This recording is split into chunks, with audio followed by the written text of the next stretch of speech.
Hello বন্ধুরা, তোমরা সবাই কেমন আছো? আশা করছি ভালো আছো। আমি ভালো নেই। প্রত্যেক দিনই সোনা বাবাকে পড়তে বসাই আমি। দুপুরবেলা করে, সকালবেলা একটু টাইম পাই না বলে দুপুরে ওকে পড়তে বসাই। যেহেতু এখন স্কুল ছুটি ওর, তার জন্য ঘুমায়ও না। এবার ওকে পড়তে বসে আমি বলি, বাবা তুই লেখ, আমি একটু তোর পাশে শুচ্ছি, কারণ আমার প্রচণ্ড শরীর খারাপ লাগছে। ও বলে, হ্যাঁ মা শোও তাহলে। বলে এবার আমি শুয়েছি, পায়ে যেন কে জোরসে যেন কামড় দিয়ে ধরে আছে। আমি এবার ঘুমিয়ে ঘুমিয়ে ভাবছি স্বপ্ন দেখছি হয়তো কিছুতে সোনা বাবা হয়তো পেন ফুটিয়ে দিয়েছে তার জন্য। তারপর দেখি আচমকা উঠে দেখছি হু করে রক্ত বেরোচ্ছে। এবার তখন তোমাদের দাদা বলে, চলো। বাড়ির সবাই বলছে চ গিয়ে আগে হসপিটালে একবার দেখিয়ে নিতে।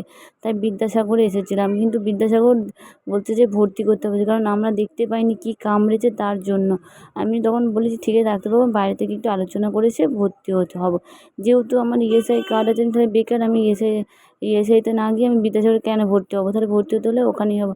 বলে বাড়িতে এসে সব কাগজপত্র নিয়ে আর জামা কাপড় যদি লাগে জামা কাপড় নিয়ে আমি তাই ইএসআইতে যাচ্ছি। আর এখানে দেখো কতটা ফুটো হয়ে গেছে। ইএসআইতে যেতে, ইএসআই বলে ভর্তি হতে হবে না, যে ওরা সঙ্গে সঙ্গে ব্লাড টেস্ট, ইসিজি সব কিছু, প্রেশার সব মেপে দেখে নিয়েছে। বললো যেহেতু একটা দাঁত, তার জন্য সেরকম ভয়ের কিছু নেই, আর রক্তে কোনো ইনফেকশানও নেই।